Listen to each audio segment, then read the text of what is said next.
Hey everyone, it's Strange Michael. I hope you're doing well today. It is time, as you can tell, it's time for the ranking of A Nightmare on Elm Street movies. I have the big box set here that I've been reviewing out of for like a year now. Sorry it took me so long to get back once again to do the new A Nightmare on Elm Street 2010 remake review. But I did it, now I can go ahead and do my big old ranking video for both of these. Of course, here are the two movies in question right here. Yeah, thumbnail shot. Anyway, so we have 8 movies in here, and then we have the 9th movie right there, and that is the end all of it, of the Nightmare on Elm Street films. I want to make it very clear, in a small asterisk before the video starts, I tried my best when Freddy's Dead showed up, the TV show for Nightmare on Elm Street, when that showed up on Tubi, I tried my best to watch that piece of shit, and it is so bad, and I love anthology shows, mind you. That show has so little budget behind it, it has such bad writing. Some episodes are trying so bad to juggle horror and comedy, and the episodes are an hour long apiece. They're so stupid. I haven't even made it through this first season of the show. I'm still trying to get through it. So that's not going to be included in this review or ranking or whatever. If I ever finish that stupid show, maybe I'll go back and do a big ranking of all the stuff again. I don't know, but I doubt it. I want to let you know it'll probably be at the bottom of the list because I am not a fan of that piece of crap. Anyway. So, moving along, we have all 9 movies here on my cell phone's notes pad. So I'm going to go ahead and start off with the worst, in my opinion, of the movies. Now mind you, I am a fan of all of these movies. I might think some are a little weak, and I might think some are flawed but very solid. Very, very solid. Some of these picks on the list are probably going to surprise you. I do not have your typical Nightmare on Elm Street fan picks for my top 9 or my ranking of the series or whatever, so just be ready for that. I'm going to give you the heads up. Be ready because you may have the air knocked out of you, just so you know, if you're a big fan like myself. And then there are some that I think are wonderful. Absolutely wonderful, and I think a lot of people feel that way. This series has gotten me through a lot. I've been through breakups in the past where, as morbid as it sounds, I sat down and watched all of these movies again back in the day because there was something appealing about them. I love the creativity behind them. As a writer, I love that. I appreciate that. I love Freddy. I love Robert Englund. I love Jackie Earle Haley when he played him in a movie. There's so many movies in here that I feel like are so overlooked to this day, even amongst the fan base for this series that I've been a part of for so long. For so long. I remember the memories of seeing the first movie back in the day, and I was like 12 years old with my mom. It scared the hell out of me. And that was like the mid-2000s on AMC or something. About the same year or the next couple of months, I saw Child's Play for the first time, which the moments I saw of Chucky when I was growing up scared me tremendously. Didn't want anything to do with that doll. Anyway, moving along to the worst of these series, in my personal opinion, which is not meaning it's a bad movie, just the weakest, in my personal opinion, at this current time rewatching these movies, which surprised me because this particular movie I loved deeply. Years ago, like 2-3 years ago, I would have considered it my absolute favorite of the Nightmare on Elm Street films, and I don't really know why. Watching it this time around, the flaws got bigger for me. I don't really know why. It's the film released the same year that I was born. A New Nightmare, or Wes Craven's New Nightmare, is the real title. You really need to include the Wes Craven part of that, mainly because it matters. The film is about Wes Craven's New Nightmare. If you've seen the film, you know why. But again, 1994, great year. This, The Crow, the first Clerks film before Kevin Smith become what he is. I don't know if I'm going to see Clerks 3. I kind of want to, but I don't know. New Nightmare is very flawed. The child actor in here that plays Dylan or whatever his name is, he really kills this movie for me. I feel like a lot of the time I just have a hard time sitting through it because of him. It's not an offense to him, it's just, he was a bad pick, in my opinion. It was Wes Craven's return to the series, and he did some cool stuff. He did some new stuff. There is some frightening, nightmarish stuff in here, but this movie's too long. And not only that, it moves too slow. There's not enough kills. There's barely any kills in here. You get some at the very beginning of the film, in the very early parts, and then you get like one after like 40 minutes, and then you get like another 30 minutes later. It's just so drawn out. It's too much. And this whole idea of this movie being the actors of the original film, and some new people like the husband and whatever, being themselves in real life, like Heather Langenkamp plays Heather Langenkamp. Stuff like that just doesn't hold up for me. I didn't like it. I don't like it now. It's a precursor to Scream. Scream is perfect. This movie is very, very flawed. It has not aged well, in my opinion. That's just my opinion. Oh well. And I wish that Robert Englund was playing Robert Englund more than he's playing Freddy in this movie. The new Freddy in here is pretty scary. I like him, pretty cool. I like that box set of DVDs back in the day that had like the new looking Freddy. It was pretty cool looking. Anyway, moving along to the number 8 pick on my list. This one surprised me. I used to hate this movie until I watched it this time around this year for the marathon reviews, and I really liked it. I don't know why. Just something about it really stuck out to me that really made me love this and appreciate it for some reason, and that movie would be Freddy's Dead, The Final Nightmare from 1991. Yes, it's way too comedic. Way too comedic. Yes, it has its flaws. Yes, it's very silly. Yes, it has Freddy on a broomstick pretending to be the Wicked Witch of the West. Is that the green one? I don't know. It doesn't matter. Him being that, being in the tornado, all the weird stuff with amnesia, and then the reveal about a character. It's weird. There's some weird performances in here. The movie, for me, has really solid moments. I love Carlos, for example. I love the girl who's an abuse victim. She's very good as an actress and as a character. I really like that as well. The fellow who loves comic books and loves video games and stuff, he's pretty cool. I like most of this movie this time around, which surprised me. The first time I saw this, I hated it. The second time I saw it, I hated it. The third time I saw it, I hated it.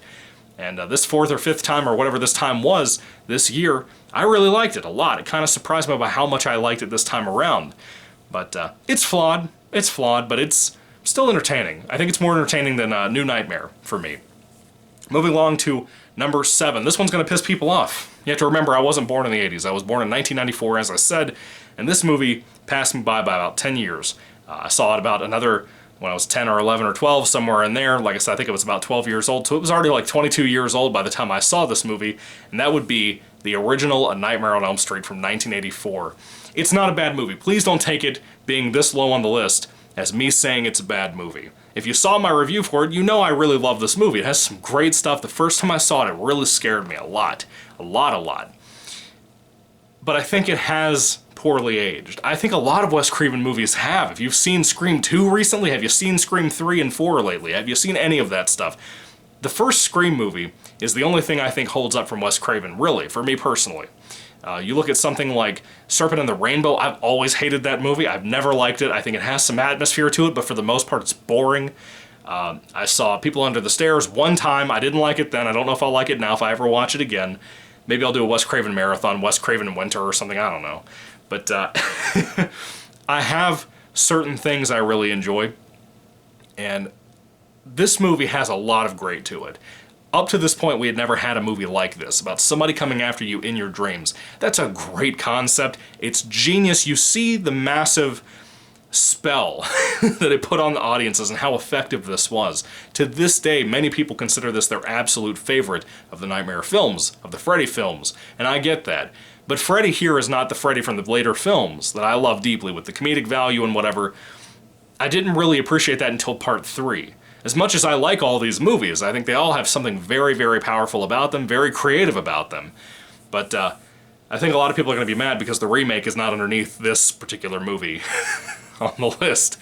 I'm sorry. I can't help it. It's just my personal opinion on this. Anyway, that is the original movie for my number 7 pick. My number 6 pick, this might be a little insulting as well. It's part 5. I think this is what... the Dream Master, I want to say? Yeah. Or is it Dream Child?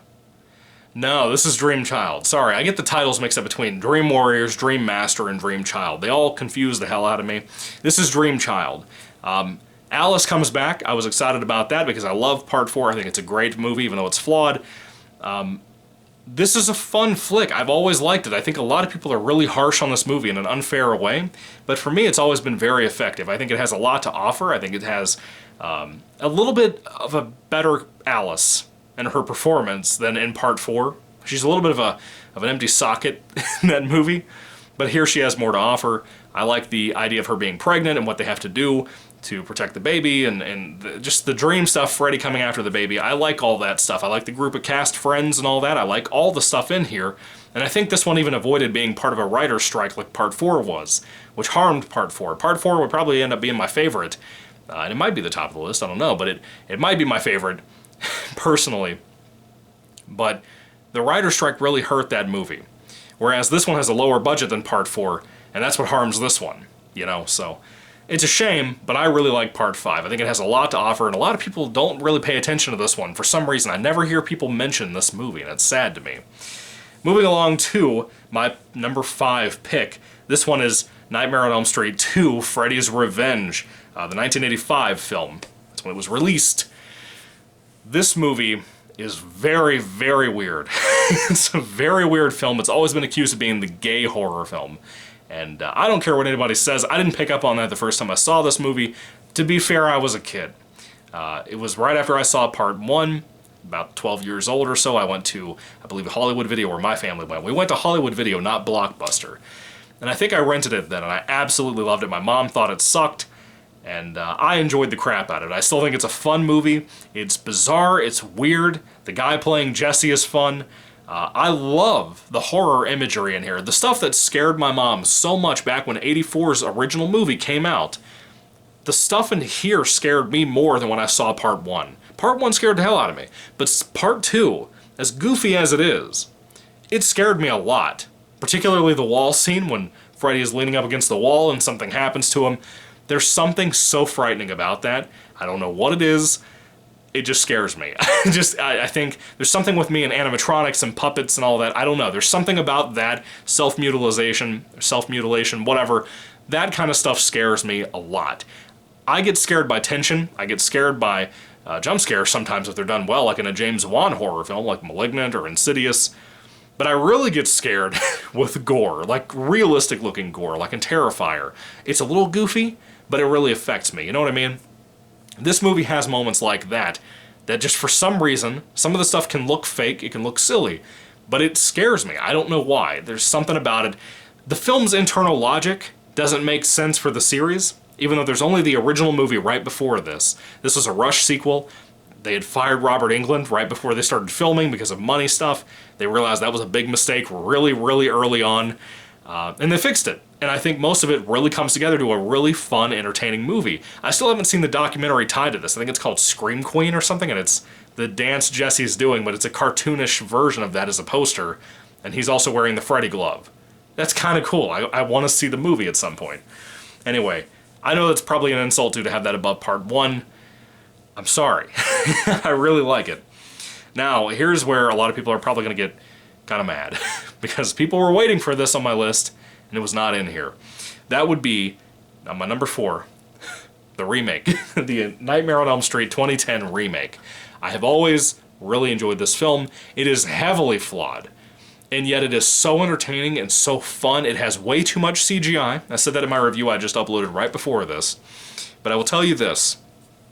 Jackie Earle Haley playing Freddy Krueger is so scary, and I said that in my review.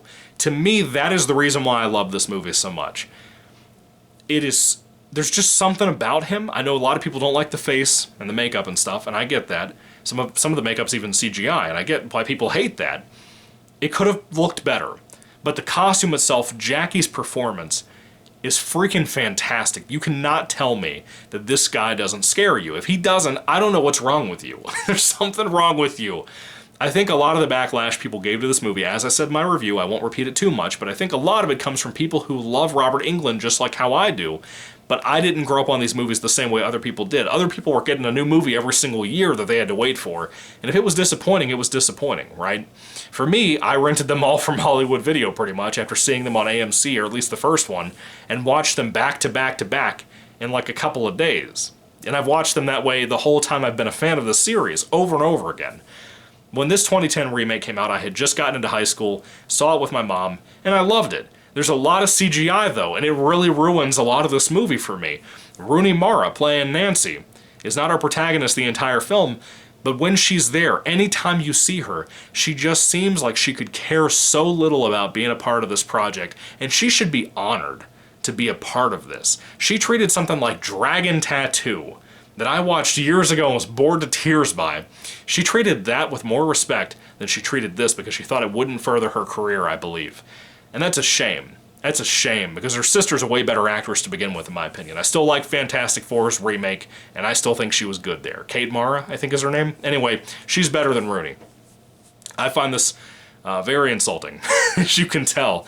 The 2010 remake, I know people hate me for feeling the way I feel, but I love it. I think it has a lot of great stuff in it.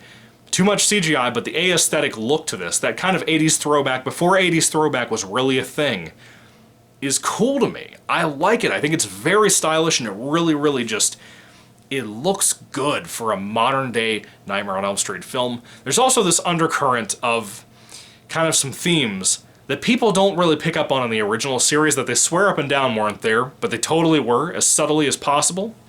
And then you watch this, and it's very direct about what it's trying to imply about Freddy, and I like it. I think it works. I think it works a lot. It really adds a lot to the movie, in my opinion. It adds a lot of tension. It adds a lot of worry about, you know, do the people getting hunted by Freddy here really, really, really deserve this?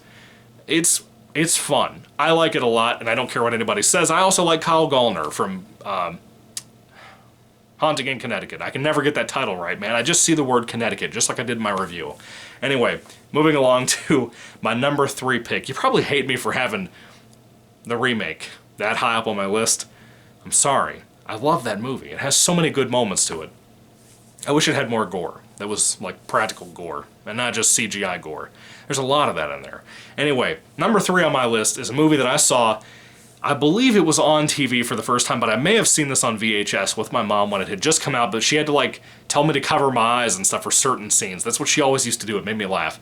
Freddy vs. Jason, the 2003 team-up movie. Jason Voorhees comes around, Freddy Krueger comes around, and they throw down. And it is so fun. It's so fun. That's the biggest word I'd use for this movie. Yeah, some of the CGI sucks. Yeah, Ronnie Yu, a lot of people have a problem with his directing. I didn't. I like a lot of this movie. I love most of this movie. I have very few nitpicks about Freddy vs. Jason. I think it's a great flick, and if you can't watch this and have fun, I don't know what to think of you. There's so much blood and insanity in here. You have that particular fellow, is his name Brendan Fletcher, I think? I'm so bad with names, guys. The older I get, I can't remember names very well. Is that a thing that affected you guys when you were my age, like 28, 27, whatever I am? I don't know. I'm getting worse about names. But that particular guy from the Rampage movies about public shootings, which is great. I love those movies. He's fantastic. They're a really good actor. 24 Hours, he was in that as well. Great there, too. This movie is insane to me. And my childhood best friend, TC, also had this on PSP. And he was not a horror fan. And that really kind of blew his mind that he could watch that and see such an action-packed, insane, great musically scored movie like this. Just a monster movie, just a straight out creature feature type of thing without like a big spider or something in it. And it's fun. It's just straight out fun. Everyone I've ever sat down and showed this movie to, like my cousin Trenton, who was basically my brother, that I grew up seeing every other weekend on my dad's weekends when I was growing up, showed this to him alongside Jason X on TV, and we fell in love with it. It's just a great flick. You can watch this with anybody, whether they've seen it or they haven't seen it. Everybody that I have ever known that knows about this movie has been in the mood to watch it at any point, anytime, anywhere, any place. That's how much fun Freddy vs. Jason was, and it's how much it meant to people like myself who were big horror fans at this time. I had already seen all the Halloween films pretty much. I had seen a ton of the Friday the 13th films by the time I saw this movie. I had just, I believe, started to get introduced to Freddy Krueger because of this movie. But it was like nothing anyone had ever seen. Alien vs. Predator didn't exist yet. That should tell you how massive this was. The MCU didn't exist. The DCEU didn't exist. You didn't have anything like that, really. The closest thing you had precursing this was Frankenstein Meets the Wolfman. And that was many years before. I didn't even know about that movie, you know? But anyway, I love Freddy vs. Jason. It's a classic. I stand by it. Yeah, it has the stupid CGI worm that looks like trash, but everything else is great about it, in my opinion. It deserves its number 3 spot. But what are the 2 movies I would have above this in my Nightmare on Elm Street film franchise ranking? Well, this was a hard one. You have Part 3 and Part 4, and I don't think a lot of people like Part 4 as much as I do. But my number 2 spot had to be Part 4, The Dream Master. I struggled deeply not to make this Part 1. I watched the movies for the marathon this year, and when I watched this, it just clicked all over again. Number 1, why I'm a big, massive Nightmare on Elm Street fan. That happened with Part 3 and Part 1 and Part 2 as I rewatched these movies. But part 4, for me personally, it hits me in a way that I don't know how to put it into words. There's something about the music, like with Dramarama, or Dramarama, whatever they're called. Anything is like one of my favorite songs of all time now. I had forgotten about that song. Alice is in this as our main character. I like the idea, even though it doesn't make any sense in the Nightmare on Elm Street movies. It's never brought up ever again. About how when her friends get murdered throughout this film, she starts basically getting their different characteristics. Like if you smoke cigarettes and you die, your like cigarette addiction goes into Alice. If you know karate, Alice knows karate. If you die, you know, it's weird, it's stupid, but I love it. And again, a writing strike really affected this movie. If that writing strike had not been around, I really believe this, that this would have been my favorite, above Part 3. Part 3 is phenomenal, though. And that's why it's at number 1. I love Part 3 Dream Warriors. It is so good. It's so good. Everything from the opening credits song Dream Warriors to just everything about it. It's arguably, as much as I love Part 4, and I think even Part 4 might have my favorite kill in there with the fitness girl, the cockroach scene I believe is what it is. I think that's Part 4. That might be Part 5, but I think it's Part 4.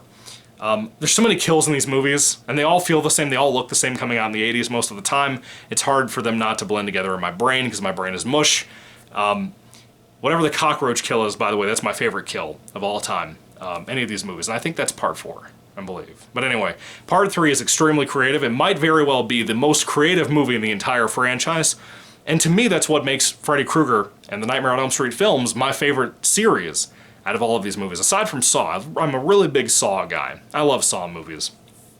But compared to Halloween, compared to Friday the 13th, Nightmare stands out for me because of the creativity, because of the types of kills we get. It's not just a guy with a knife or a machete or anything like that, a chainsaw. It's not just that. He has to do things, and he manipulates people. He makes you, walk up the stairs when you meant to go outside the front door.